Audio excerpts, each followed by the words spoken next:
Bapak, rekan-rekan muda dan adik-adikku yang terkasih dalam Tuhan kita Yesus Kristus. Bersama saya Romo Raffi Uran CSSR dalam renungan hari Minggu Pekan Biasa yang keempat. Mari kita awali permenungan kita ini dengan tanda kemenangan Kristus. Dalam nama Bapa dan Putra dan Roh Kudus. Amin. Ibu bapak, rekan-rekan muda dan adik-adikku yang terkasih, ada dua kata yang menjadi penekanan kita dalam permenungan kali ini, yaitu kekuasaan dan otoritas. Kekuasaan dan otoritas. Seseorang boleh memiliki kuasa yang besar, tapi belum tentu dia memiliki otoritas. Sebaliknya, jika seseorang yang mempunyai otoritas, belum tentu ia memiliki kuasa untuk melakukan sesuatu.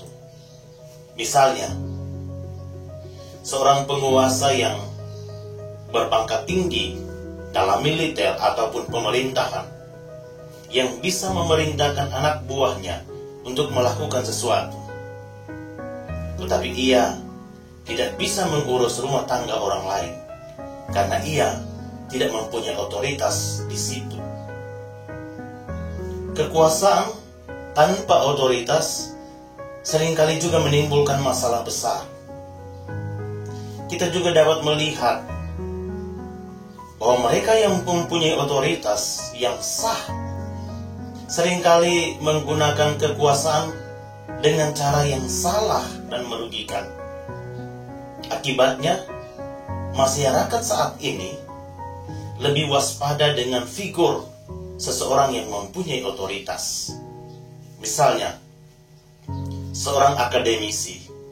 Ia adalah akademisi yang hebat, hadir dalam sebuah perdebatan sebagai audiens, menyaksikan sebuah perdebatan yang tidak menemukan jalan keluar.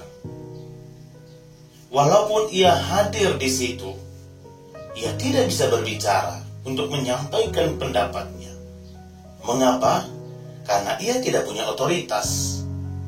Walaupun ia sebenarnya mampu untuk menyampaikan, tapi karena tidak adanya otoritas, maka ia tidak bisa berbicara.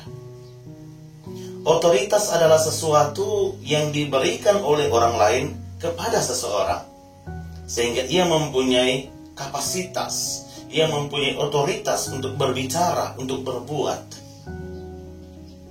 Kekuasaan dan otoritas yang diberikan kepada seseorang mempunyai tujuan baik, yaitu untuk menciptakan kebaikan bersama.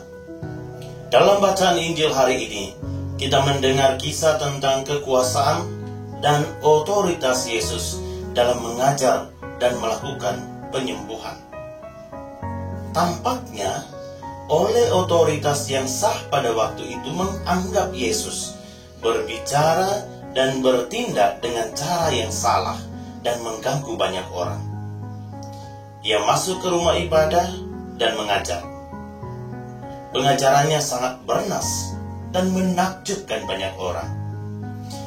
Selain itu, ia juga menyembuhkan seorang yang sedang kerasukan roh jahat. Yesus mempunyai kuasa yang luar biasa untuk melakukan itu semua. Namun bagi imam-imam dan para ahli Taurat, ia tidak mempunyai otoritas untuk melakukan itu semua di dalam rumah ibadah. Sama halnya dengan ketika ia mengusir para pedagang di bait Allah, membalikkan meja-meja mereka, dan membuang semua uang mereka. Mereka bertanya, apa otoritasmu melakukan ini semua? Siapa yang memberi Anda kuasa? Jawabannya adalah, otoritas atau wewenang Yesus berasal dari Allah. Allah lah yang memberi otoritas kepadanya untuk melakukan itu. Karena bait suci adalah rumah Bapa. Rumah Bapa berarti rumah Yesus yang adalah putra Allah itu sendiri. Ia sebagai putra Allah mempunyai otoritas untuk melakukan itu. Atau pada kesempatan lain, ketika Yesus menyembuhkan seorang yang lumpuh dan mengatakan, dosamu sudah diampuni. Para imam kepala dan ahli Taurat menanyakan, siapa engkau sehingga mampu mengampuni dosa orang? Hanya Allah lah yang mampu mengampuni dosa orang. Apa otoritasmu? Namun sebagai anak Allah, ia selalu mengatakan bahwa ia mempunyai otoritas yang diberikan Bapa kepadanya. Ia mempunyai kuasa yang dianugerahkan oleh Bapa kepadanya. Yesus mempunyai kuasa dan otoritas untuk melakukan itu semua. Dan ia menggunakan untuk menolong sesama, untuk berbuat baik.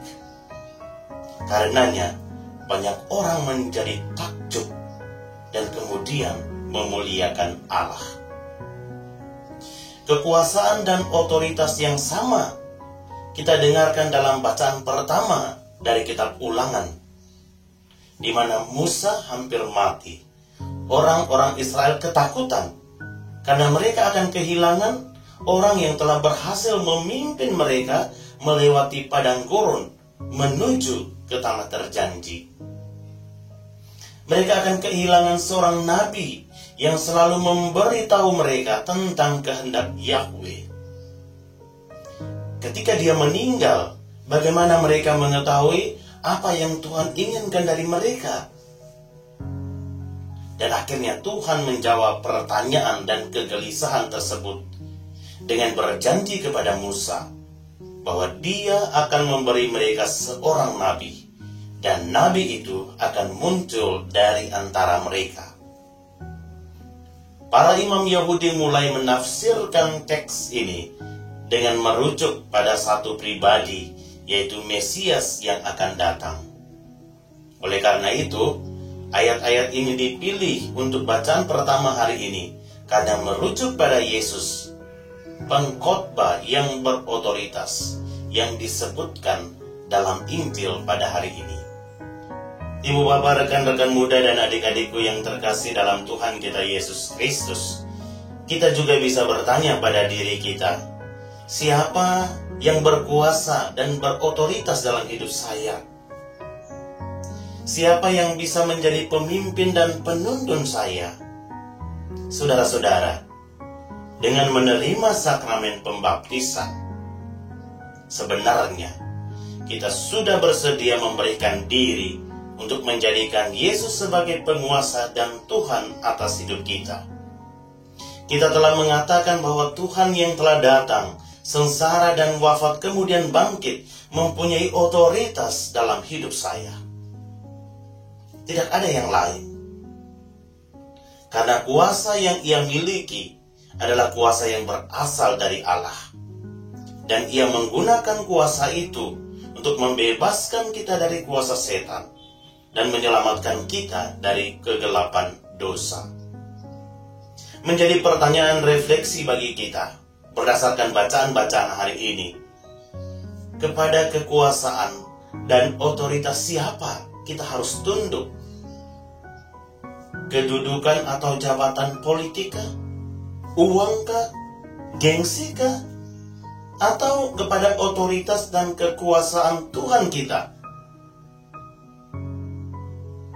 Perlu diingat bahwa nyawa tidak bisa dibeli dengan kuasa jabatan, tidak bisa dibeli dengan uang apalagi gengsi. Karena pada akhirnya kita harus tunduk kepada kuasa Tuhan yang memanggil kita kembali untuk bersatu dengannya.